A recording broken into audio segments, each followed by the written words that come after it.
Je n'oublierai jamais ce matin-là. Le soleil filtrait à peine à travers les grandes baies vitrées de notre appartement luxueux, et pourtant, je sentais un froid étrange me traverser le dos.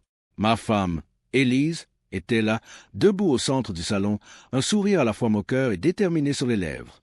Elle tenait dans sa main un simple carnet en cuir noir, mais je sentais que ce petit objet allait changer ma vie de façon inimaginable. « Tu ne tiendras pas une semaine sans moi, mon chéri, » dit-elle, avec cette voix douce mais glaciale qui savait toujours me déstabiliser. Je levai les yeux, surpris, presque incrédule. Moi, qui avais toujours cru être capable de tout, moi, qui pensais connaître toutes les facettes d'Élise, j'étais soudainement confronté à un défi qui semblait insurmontable. Élise n'était pas seulement riche. Elle était exigeante, brillante, capable de transformer chaque geste en un jeu de pouvoir subtil. Et ce matin-là, elle avait décidé de tester mes limites. « Une semaine » répéta-t-elle, les yeux étincelants, comme si chaque mot était un sanglier que je devais atteindre avant que le temps ne s'écoule. Je me souvenais de tous ces moments où elle m'avait surpris, où ses caprices et ses défis m'avaient rendu fou, mais cette fois, quelque chose me disait que ce n'était pas un simple jeu. Il y avait une intensité, une tension dans l'air, un mélange d'excitation et de peur qui me nouait l'estomac. « Et si je refuse ?» demandai-je, essayant de garder une voix assurée, mais je savais qu'elle aurait trouvé le moyen de retourner ma question contre moi. Élise fit un pas en avant, ses talons résonnant sur le parquet, et posa doucement sa main sur mon épaule. « Tu ne peux pas refuser. Et même si tu essaies, je gagnerai toujours, parce que je le connais mieux que toi-même. » Je sentis un frisson me parcourir. Elle avait raison. Je savais que je ne pouvais pas reculer. Et pourtant, un sentiment étrange grandissait en moi, un mélange de peur, de curiosité et d'adrénaline. Qu'allait-il se passer si je relevais ce défi? Et surtout, que signifiait réellement cette semaine sans elle? Mon esprit tourbillonnait. Une semaine, seule. Une semaine à découvrir? Quoi? Moi-même? Mes limites? Ou quelque chose que je n'étais pas prêt à affronter? Je regardais Élise, et je vis dans ses yeux cette lueur qui disait « Prépare-toi à tout perdre et peut-être à tout gagner. » Alors que je cherchais mes mots, elle tourna les talons, un rire léger mais inquiétant flottant dans l'air. « Commence demain, et souviens-toi, je te regarde. » Mon cœur battait à tout rompre. La porte se referma derrière elle, et je restai seul, dans ce silence qui semblait plus lourd que tout ce que j'avais connu. C'était le début d'une semaine qui allait bouleverser ma vie, mais je ne savais pas encore comment. Si vous voulez savoir comment cette semaine a transformé ma vie et ce que Élise m'a réservé, likez et abonnez-vous à ma chaîne pour ne rien manquer des prochaines parties de cette incroyable histoire. Le lendemain matin, je me réveillai avant le soleil, mon esprit encore prisonnier des mots d'Élise. Une semaine sans elle, ça semblait impossible. Et pourtant, je devais commencer. Le salon était silencieux, immaculé comme toujours. Mais cette fois, il me semblait étrangement hostile, comme si chaque objet me jugeait. Les tableaux, les meubles, même le tapis semblaient murmurer « Tu vas échouer !» Je pris une profonde inspiration et décidai de suivre les règles implicites de son défi. Ne pas la voir, ne pas communiquer, ne pas chercher à la joindre. Ce qui paraissait simple sur le papier devenait déjà un labyrinthe d'angoisse dans ma tête. Pour tromper mon esprit, je sortis pour marcher dans les rues de la ville. Mais partout où je regardais, je la voyais, dans les reflets des vitrines, dans les passants qui me ressemblaient, dans les gestes des inconnus. Elle était omniprésente, même dans son absence. Mon cœur s'emballait à chaque souvenir de ses rires, de ses reproches légers, de sa manière de me tenir en équilibre entre amusement et peur. Je rentrai chez moi en fin de matinée, fatigué mais curieux de ce que cette solitude forcée allait révéler. J'essayais de me concentrer sur moi-même, sur des tâches simples, sur des pensées banales. Mais chaque geste, chaque pensée revenait à elle. Même préparer un café devenait un rappel de sa présence invisible, et je compris rapidement que ce défi n'était pas seulement physique. Il était mental, émotionnel, presque cruel. Vers l'après-midi, je reçus un message anonyme sur mon téléphone. Il disait simplement « Je sais ce que tu ressens, mais tu n'es pas prêt. » Mon sang se glaça. Était-ce Élise? Était-ce un jeu plus grand encore, que je ne comprenais pas? Je levai les yeux vers l'appartement, me demandant si quelqu'un observait mes moindres gestes. Chaque coin de mon appartement semblait devenir un piège, et je réalisais que la richesse et le luxe, qui me paraissaient si familiers, pouvaient aussi être une prison. Le soir venu, je m'assis devant le grand écran de télévision, cherchant distraction dans des films ou des séries. Mais même le bruit ne réussissait pas à chasser son image. Je sentais ses yeux sur moi, imaginant chaque mouvement que je faisais, chaque émotion que je tentais de cacher. Et alors que je pensais enfin trouver un moment de répit, le téléphone sonna. Un message vidéo? Sans nom. Je l'ouvris avec hésitation. L'écran s'alluma et je vis Élise. Son sourire était là, mais il y avait quelque chose de nouveau, d'inquiétant dans son regard. Elle ne parlait pas, elle me regardait simplement, et le silence entre nous était plus lourd que n'importe quelle parole. Puis, juste avant que l'écran ne s'éteigne, elle murmura « Demain, tu comprendras pourquoi ce défi est plus qu'un jeu. » Je lâchai le téléphone, le cœur battant, sentant un mélange d'excitation et de peur me dévorer de l'intérieur. Qu'allait-elle me faire découvrir? Et surtout, serais-je capable de tenir? Le défi ne faisait que commencer, et déjà je sentais que cette semaine allait me changer, peut-être à jamais. Le lendemain, je me réveillai avec un sentiment étrange, comme si quelque chose dans l'air avait changé. Le silence de l'appartement semblait plus pesant, presque oppressant. Pour la première fois depuis longtemps, je réalisais à quel point j'étais dépendant d'Élise, non seulement pour les moments de plaisir et de luxe, mais pour cette énergie invisible qu'elle apportait à ma vie. Et maintenant, cette absence imposée me frappait comme une tempête silencieuse. Je décidai de sortir pour marcher et respirer l'air frais, pensant que la ville pourrait m'apporter distraction et clarté. Mais à peine avais-je mis le pied dehors que je sentis son influence partout. Dans chaque regard des passants, je croyais percevoir son jugement. Dans le vent qui caressait mon visage, j'imaginais ces mots murmurés. « Tu n'es pas prêt ?» Je passais la matinée à tenter de remplir le vide par de petites tâches. Ranger mes affaires, écrire mes pensées, préparer mon déjeuner. Mais rien ne semblait suffire. À chaque instant, l'image d'Élise revenait me hanter, et une question s'installait dans mon esprit. Et si ce défi n'était pas seulement de tenir sans elle, mais de découvrir quelque chose en moi-même que je n'étais pas prêt à affronter? Vers midi, un colis inattendu arriva à l'appartement. Aucun nom sur l'étiquette, simplement mon adresse et une note. Pour toi, aujourd'hui. À l'intérieur, je découvris un ensemble d'objets curieux. Un carnet vierge, une plume, un petit médaillon en argent et une carte avec un seul mot écrit. Commence. Je sentis un frisson parcourir mon corps. Était-ce un jeu, un test ou une sorte de piège? Mais en même temps, une part de moi, plus curieuse et intrépide, voulait savoir ce qu'Élise attendait réellement de moi. Je pris le carnet et commençai à écrire, laissant mes pensées se déverser sur les pages, espérant trouver un peu de clarté. Les heures passèrent, et je me rendis compte que chaque mot que j'écrivais, chaque réflexion sur ma vie et sur elle, me mettait face à mes propres peurs et regrets. Jamais je n'avais réalisé combien j'étais dépendant, combien j'avais mis sa présence au centre de tout. Et pourtant, cette semaine semblait être une chance de me redécouvrir ou de m'effondrer complètement. Alors que le soleil commençait à se coucher, mon téléphone vibra. Une nouvelle vidéo, encore une fois sans expéditeur. Je l'ouvris et vis Élise, debout dans un jardin éclairé par le crépuscule, son visage à la fois magnifique et impénétrable. Elle me sourit, mais ses yeux brillaient d'une intensité presque troublante. Aujourd'hui était juste le début. Demain, tu feras face à ton premier vrai test. Prépare-toi. Je restai là, figé, sentant mon cœur battre à un rythme effréné. Qu'allait-elle me demander? Qu'allais-je découvrir sur moi-même? Et surtout, serais-je capable de survivre à ce qu'elle avait préparé? Une chose était sûre, cette semaine sans elle ne serait jamais comme je l'avais imaginé. Chaque jour, chaque heure, chaque moment allait me mettre à l'épreuve, et je ne pouvais rien contrôler. Le lendemain matin, je me réveillai avec une tension que je n'avais jamais connue. L'air de l'appartement semblait chargé d'électricité, comme si chaque objet attendait de voir ce que je ferais. Je pris le petit médaillon que j'avais reçu hier dans mes mains et le tournai entre mes doigts. Il y avait quelque chose d'étrangement familier dans sa chaleur, comme si Élise avait insufflé une part de sa présence à travers cet objet. Peu après le petit déjeuner, je reçus un message vocal sur mon téléphone. C'était Élise. Sa voix, douce et implacable à la fois, me fit frissonner. Aujourd'hui, tu vas comprendre ce que signifie réellement être sans moi. Tu devras accomplir une série de tâches, seul, et elles ne seront pas ce que tu crois. Prépare-toi mentalement. Je ne savais pas quoi attendre. Des tâches ménagères, des énigmes, ou quelque chose de plus personnel. Mon esprit tournait à toute vitesse, incapable de prévoir ce qu'Élise avait imaginé. Pourtant, une partie de moi était excitée.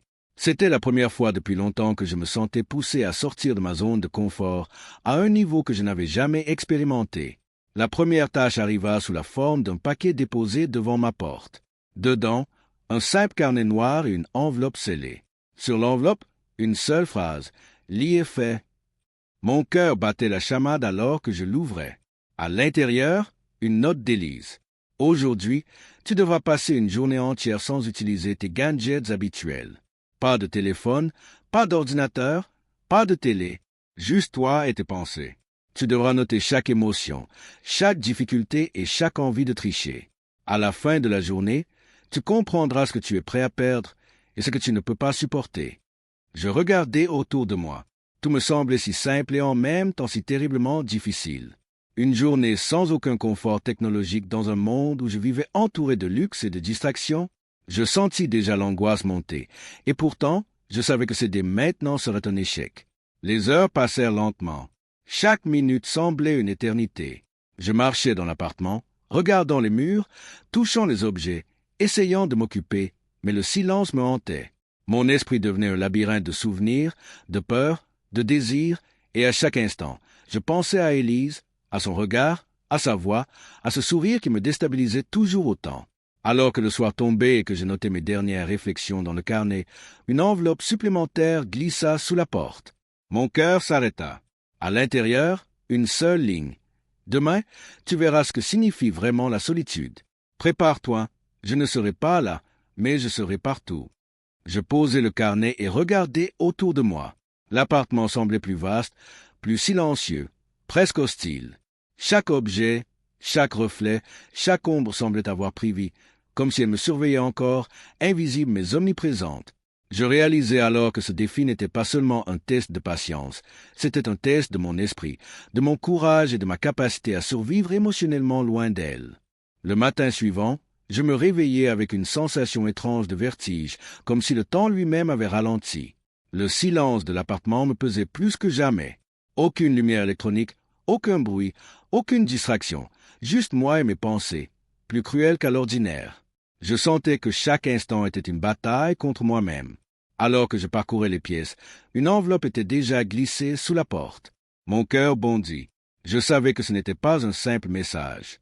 À l'intérieur, une carte avec un mot unique, « Souviens-toi » et un second feuillet détaillant ma tâche pour la journée, explorer mes souvenirs les plus enfouis et noter ce que je craignais de me rappeler.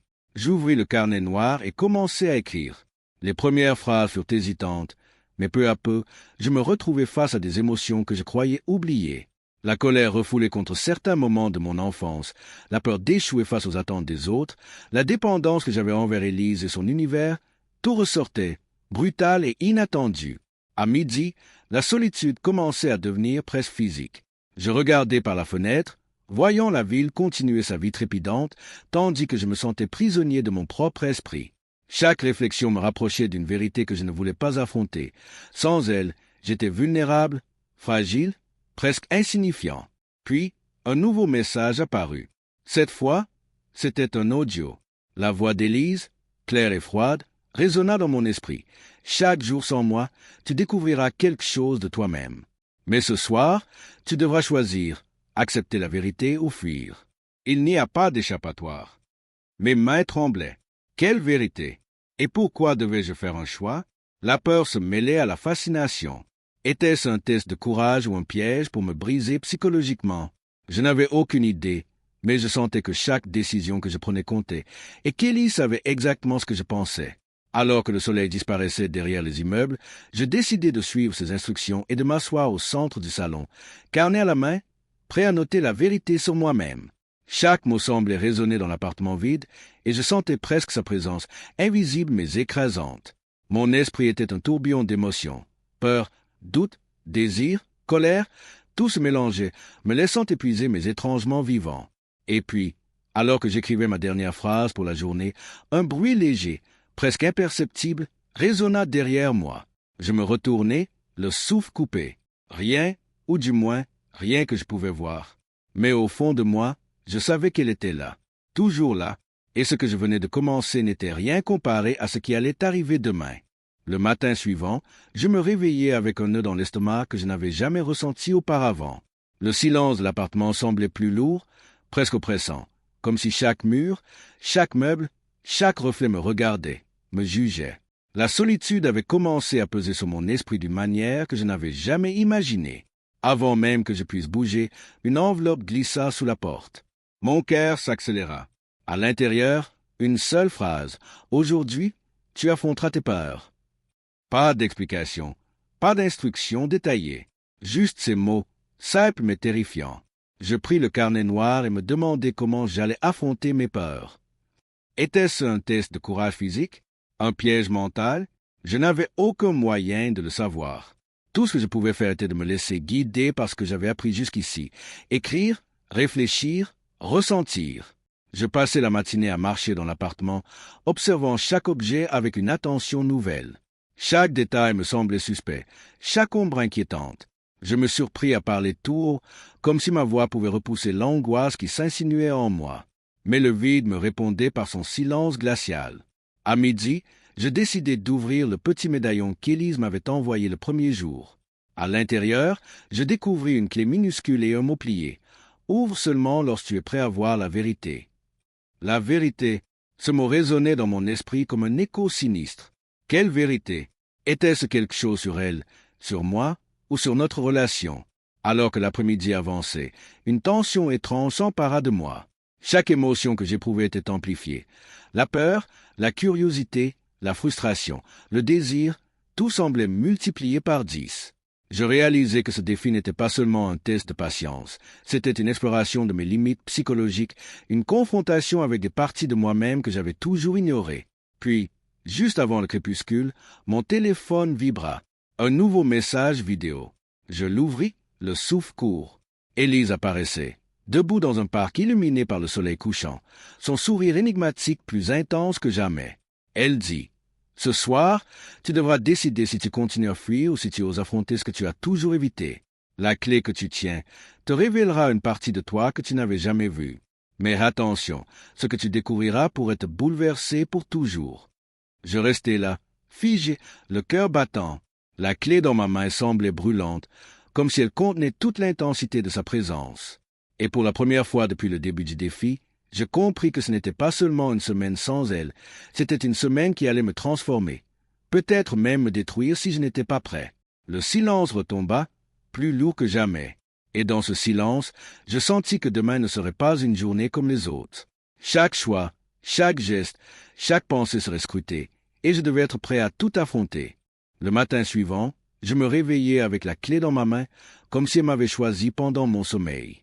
Elle brillait faiblement sous la lumière du matin, et son poids semblait plus lourd que sa taille réelle. Je savais que le moment était venu d'affronter ce qu'Élise avait préparé pour moi. Je pris une profonde inspiration et me dirigeai vers le petit coffre ancien que nous possédions dans le salon depuis des années, un objet dont je n'avais jamais compris la véritable importance. La clé s'inséra parfaitement dans la serrure. Un clic sec résonna dans l'appartement silencieux, et le couvercle s'ouvrit lentement. À l'intérieur, je découvris des enveloppes, chacune marquée d'un mot. Souvenir, secret, vérité, peur. Mon cœur battait à tout rompre. Était-ce un test de courage? Était-ce un moyen pour elle de me confronter à mes propres secrets? Je choisis de commencer par souvenir. À l'intérieur, une lettre manuscrite, écrite par Élise, racontait des moments de notre relation que je croyais oubliés, des détails que moi-même j'avais négligés ou ignorés. Mais au fur et à mesure que je lisais, une vérité s'imposa. Elle connaissait chaque fibre de mon âme mieux que moi-même. La lettre se terminait par un avertissement. « Demain, tu affronteras tes regrets. Prépare-toi à voir ce que tu as tenté d'oublier. » Je restai immobile, sentant une vague d'angoisse m'envahir. Était-ce simplement un jeu psychologique ou était-ce quelque chose de plus profond? L'après-midi arriva et le silence dans l'appartement devint presque tangible. Chaque son que je faisais résonnait étrangement, et je sentais que chaque objet que je touchais portait l'empreinte d'Élise. C'était comme si elle m'observait à travers le temps et l'espace, et que chaque pensée que j'avais lui était connue. Puis, alors que je notais mes impressions dans le carnet noir, un nouveau paquet glissa sous la porte. Cette fois, à l'intérieur, il y avait une photographie de moi, mais pas n'importe quelle photo. Une image de moi seul, dans un moment de faiblesse que je croyais invisible aux yeux de tous. Mes mains tremblèrent. Comment pouvait-elle savoir? Était-ce un moyen de me briser psychologiquement? La vidéo qui accompagna la photo fit battre mon cœur encore plus vite. Élise apparaissait, cette fois dans un décor sombre mais lumineux à la fois, presque irréel. Elle me regarda droit dans les yeux et dit « Tu crois que tu te connais, mais tu ne sais rien de toi-même. Demain, tu verras à quel point le vide peut être révélateur. Prépare-toi, car ce que tu découvriras pourrait changer ta vie pour toujours. Je posai le carnet et la photo, tremblant. Une partie de moi voulait fuir, abandonner, échapper à ce jeu psychologique. Mais une autre partie, plus curieuse, plus intrépide, savait que je devais continuer. Et je compris alors une chose. Cette semaine sans elle n'était pas seulement un test, c'était une plongée dans mon âme, et rien ne serait comme avant. Le 8e jour de ce défi invisible, je me réveillai avec une sensation étrange, comme si l'air de l'appartement était devenu plus lourd, presque tangible. Chaque respiration semblait mesurer mon anxiété. Chaque silence résonnait dans ma tête comme un avertissement. La clé, posée sur la table de nuit, semblait pulser doucement, comme si elle contenait sa propre vie. En m'asseyant pour ouvrir le carnet noir, je remarquai une enveloppe nouvelle glissée sous la porte. Cette fois, le mot inscrit était simple, mais terrifiant. Regret. Mon cœur se serra. Était-ce vraiment le moment d'affronter mes plus grandes faiblesses? Était-ce une chance de me libérer ou une manière pour Élise de me détruire de l'intérieur? À l'intérieur, il y avait une liste longue et détaillée de moments de ma vie que je croyais oubliés, des décisions que j'avais prises, des mensonges que j'avais dits, des personnes que j'avais blessées, parfois sans même m'en rendre compte. Chaque ligne semblait lire mes pensées les plus secrètes. Une phrase particulière me frappa comme un coup de poing. Tu as peur de perdre ce que tu ne possèdes pas vraiment. Je tombai sur le canapé, le souffle court, réalisant qu'Élise ne cherchait pas seulement à tester ma patience ou mon courage. Elle cherchait à me confronter à ma propre vérité. Chaque émotion, chaque remords, chaque désir refoulé surgissait brutalement dans mon esprit. Je sentais mon cœur s'emballer et mes mains trembler. Était-ce là le vrai pouvoir de son défi? Me forcer à me regarder sans détour, sans échappatoire? Alors que l'après-midi avançait, un autre paquet apparut, cette fois beaucoup plus lourd. À l'intérieur, un miroir de taille moyenne posé sur un support élégant. Mais ce n'était pas un miroir ordinaire. Sur la surface, un mot était gravé. « Observe ». Je me tenais devant, regardant mon reflet. Au début, je ne vis que moi, mais peu à peu, des émotions oubliées, des souvenirs refoulés, des fragments de ma vie que je n'avais jamais confrontés semblèrent se superposer à mon image. C'était comme si le miroir révélait tout ce que je fuyais depuis des années. Une boule d'angoisse monta dans ma gorge, et je compris que ce test était bien plus qu'un simple défi. C'était une confrontation avec mon âme. Alors que le soir tombait, mon téléphone vibra pour la dernière fois de la journée. La vidéo était courte, mais chaque mot pesait comme une pierre. Demain, tu devras décider si tu acceptes que tu es vraiment ou si tu continues à vivre dans l'illusion. Prépare-toi à ne plus jamais voir ta vie comme avant. Je lâchai le miroir, mon reflet flou dans la pénombre. Mon corps était épuisé, mon esprit en ébullition. Et pourtant, une étrange détermination commençait à émerger. Je devais aller jusqu'au bout. Peu importait la douleur, la peur ou le doute, je devais affronter la vérité. Le 9e jour, je me réveillai avant même que le soleil n'éclaire la ville. L'appartement semblait étrangement différent. Chaque objet, chaque reflet me paraissait chargé d'une énergie invisible, comme si Élise avait laissé une part d'elle-même en moi, me surveillant sans jamais être là. La semaine touchait à sa fin, mais je savais que le vrai test n'avait pas encore commencé. Je trouvai, comme prévu, une nouvelle enveloppe glissée sous la porte. Elle était plus épaisse que toutes les précédentes, et son contenu allait transformer ma journée en un cauchemar éveillé. À l'intérieur, une seule instruction. Aujourd'hui, tu devras affronter ce que tu aimes le plus et ce que tu craignes de perdre. Mon cœur battait à tout rompre. Était-ce ma liberté, mon confort, ou elle? L'idée même de ne plus avoir de contact avec Élise devenait presque insupportable. Je sentis un vertige m'envahir.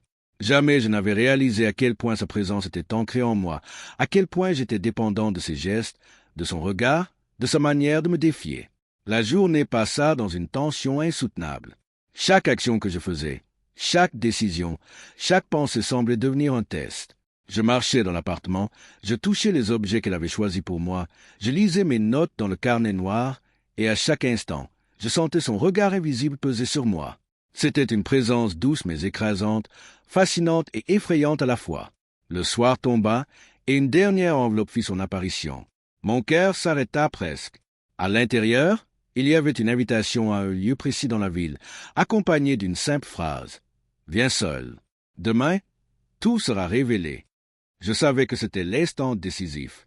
Demain, je découvrirais le sens réel de cette semaine, de ce défi, de son regard qui m'avait suivi jour après jour. Et pourtant, malgré la peur qui me nouait la gorge, une partie de moi brûlait de curiosité. Que voulait-elle me montrer? Et surtout, serais-je prêt à affronter la vérité? Je passais la nuit à tourner et retourner dans mon lit, incapable de trouver le sommeil. Chaque pensée revenait à elle. Son sourire, ses yeux brillants de défi, la manière dont elle avait orchestré chaque détail de cette semaine. Tout semblait calculé pour me transformer, pour me révéler à moi-même ou pour me briser.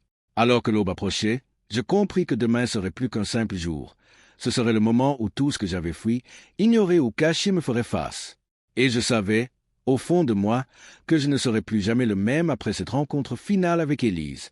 Le dernier jour de cette semaine infernale, je me levai avec un mélange d'excitation et de terreur.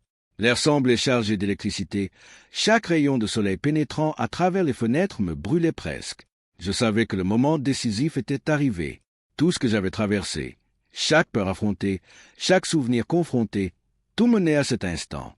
Je pris la dernière enveloppe qu'Élise avait glissée sous la porte. À l'intérieur, une simple carte, mais lourde de sens. Rendez-vous au parc où nous nous sommes rencontrés. Tout sera révélé. Mon cœur battait à tout rompre. Chaque pas vers ce lieu semblait une marche vers ma propre vérité, vers l'ultime confrontation avec la femme qui avait façonné cette semaine de manière si magistrale. En approchant du parc, je la vis. Élise était là, debout, rayonnante, vêtue d'une robe élégante qui capturait la lumière du matin. Son regard me transperçait, mais ce n'était pas un regard de domination cette fois. C'était un regard qui semblait lire mon âme. Elle s'avança lentement, et le silence entre nous était si intense qu'il me semblait pouvoir l'entendre respirer. « Tu as tenu » dit-elle doucement, presque étonnée, plus que ce que j'aurais imaginé. Mon souffle se coupa. Après tout ce que j'avais traversé, après la peur, la solitude, les souvenirs et les confrontations avec moi-même, j'avais réussi. Mais je sentais qu'il y avait encore quelque chose derrière ces mots. Elle me tendit une main, et dans sa paume, le petit médaillon que j'avais reçu le premier jour. Ce que tu tiens ici, ce n'est pas seulement un objet. C'est toi. Chaque peur que tu as affrontée, chaque vérité que tu as acceptée, chaque regret que tu as écrit, tout fait partie de ce que tu es devenu. Je réalisais alors que cette semaine n'avait pas été un simple défi de patience ou de courage. C'était une transformation, un voyage au plus profond de moi-même que seule Élise pouvait orchestrer. Mon esprit et mon cœur avaient été mis à l'épreuve, et pour la première fois, je me sentais à la fois vulnérable et puissant. Elle sourit, et pour la première fois, je ne ressentis ni défi ni domination, seulement une chaleur profonde, presque une délivrance. Tu vois, mon amour, je ne voulais pas te briser. Je voulais que tu découvres ce que tu valais vraiment, même sans moi. Je pris sa main, le souffle court, les yeux embués de larmes. Tout ce que j'avais craint, tout ce que j'avais fui, tout ce que j'avais affronté, avait un sens. Et en cet instant, je compris que cette semaine sans elle ne m'avait pas séparé d'Élise. Elle m'avait rapproché de moi-même, paradoxalement, d'elle plus que jamais. Le vent du parc caressait nos visages, et je sus que rien ne serait jamais plus comme avant. Mais cette fois, je n'avais plus peur. Car après une semaine de solitude, de vérité et de confrontation avec moi-même, j'étais prêt à tout affronter, tant qu'elle serait là. Le vent léger du parc s'était transformé en une brise presque électrique, portant avec lui une tension subtile que je ne pouvais ignorer. Même après ce que je venais de traverser, une partie de moi restait sur le fil du doute, comme si Élise n'avait pas encore livré toutes ses cartes. Je la regardais, sa main toujours dans la mienne, et je crus percevoir dans son sourire une promesse ou peut-être un avertissement. Cette semaine était peut-être qu'un prélude à quelque chose de bien plus complexe. Nous marchâmes lentement sur les allées bordées d'arbres, chaque pas résonnant étrangement dans le silence matinal. Chaque fois que je tournais les yeux vers elle, je voyais cette intensité dans son regard, cette manière qu'elle avait de me sonder, de m'évaluer sans prononcer un mot. Je me rendis compte que je n'avais jamais été confronté à quelqu'un capable de me connaître aussi profondément et de me mettre à l'épreuve avec autant de finesse. Soudain, elle s'arrêta devant un banc vide et me fit signe de m'asseoir. « Assieds-toi et regarde bien autour de toi », dit-elle d'une voix douce mais ferme. Je m'exécutai et mes yeux balayèrent le parc. Tout semblait normal à première vue, mais une sensation étrange me fit frissonner. Chaque détail, chaque personne au loin, chaque arbre, chaque lumière semblait chargée d'une signification invisible. J'avais l'impression que ce parc, si familier, devenait un labyrinthe où Élise avait placé des indices que je n'étais pas encore capable de décoder. Elle sortit alors un petit carnet de sa poche, semblable à celui qu'elle m'avait envoyé au premier jour, et le posa sur mes genoux. « Regarde ce que tu as écrit cette semaine, » dit-elle. Je l'ouvris avec hésitation et découvris toutes mes notes, mes peurs, mes souvenirs, mes regrets, comme si elle les avait rassemblés pour moi dans une mosaïque de vérité brute. Et tandis que je parcourais ces pages, je sentis une émotion intense monter, une combinaison de honte, de fascination et d'excitation. Chaque mot semblait me révéler à moi-même sous un angle que je n'avais jamais exploré. Elle s'assit à côté de moi, silencieuse, et je sentis son regard peser sur moi plus intensément que jamais. « Tu crois que tu as tout compris, mais ce n'est que le début, » murmura-t-elle. « Cette semaine ne t'a pas seulement montré tes limites, elle t'a préparé à ce qui arrive maintenant. » Avant que je puisse répondre, elle se leva et fit quelques pas vers un bosquet plus loin, puis se retourna et me lança. « Suis-moi, si tu oses. » Mon cœur battait à tout rompre. Chaque instinct en moi criait de rester, mais une curiosité irrésistible me poussa à la suivre. Chaque pas que je faisais semblait amplifier l'énergie qui émanait d'elle, et je savais que ce qui allait se passer allait changer notre relation, et peut-être moi-même, de façon irréversible. Alors que nous nous approchions du bosquet, un parfum subtil flottait dans l'air, mélange de fleurs et d'une essence que je ne pouvais identifier. Et soudain, derrière les arbres, je vis quelque chose qui me figea sur place. Une scène étrange, inattendue, qui semblait orchestrée avec une précision inquiétante, comme si chaque détail avait été calculé pour me provoquer, pour tester non seulement mon courage mais mon jugement et mes émotions. Élise se tourna vers moi, ses yeux brillants et déterminés, et murmura « C'est ici que ton véritable défi commence. Tout ce que tu as cru savoir sur toi-même va être remis en question. Es-tu prêt ?» Je sentis un mélange de peur et d'adrénaline m'envahir, et je savais que ce moment allait marquer le début d'une nouvelle phase, plus intense, plus fascinante et infiniment plus dangereuse que tout ce que j'avais vécu jusqu'ici. Je m'avançai lentement dans le bosquet, chaque pas résonnant dans le silence, le cœur battant comme jamais. Devant moi, Élise avait arrangé une scène presque irréelle, où chaque détail semblait chargé de sens, chaque objet choisi pour réveiller en moi une émotion que je n'avais jamais pleinement ressentie. Les lumières douces du soleil couchant filtraient à travers les feuilles, créant des ombres dansantes qui semblaient prendre vie autour de nous. Je compris à cet instant que cette semaine n'avait jamais été un simple jeu. C'était une orchestration minutieuse destinée à révéler la vérité la plus profonde sur moi, sur nos liens et sur ce que signifiait vraiment être avec elle. Elle me fixa droit dans les yeux. Et pour la première fois depuis le début du défi, je crus percevoir une vulnérabilité mêlée à sa force. « Regarde autour de toi », murmura-t-elle, et je compris que ce que je voyais n'était pas seulement un décor, mais le miroir de mes propres peurs et désirs. Chaque objet, chaque note, chaque souvenir que j'avais noté cette semaine flottait ici, matérialisé sous une forme presque magique, me confrontant à la totalité de moi-même. Je me rendis compte que je n'étais plus l'homme qui avait commencé cette semaine. Chaque peur affrontée, chaque souvenir revisité, chaque vérité acceptée m'avait transformé. Là où je croyais être faible, je sentais naître une force nouvelle, une force née de la connaissance de moi-même et de la reconnaissance de mes limites. Là où j'avais fui, j'avais appris à rester. Là où j'avais douté, j'avais trouvé le courage de continuer. Élise s'approcha et posa sa main sur mon épaule, et je sentis une chaleur parcourir mon corps, un mélange de réconfort et d'adrénaline. « Tu as tenu, plus que ce que j'avais imaginé, » dit-elle, mais il y avait dans sa voix quelque chose de plus profond qu'un simple compliment. C'était la reconnaissance d'une transformation, d'une métamorphose silencieuse mais irrésistible.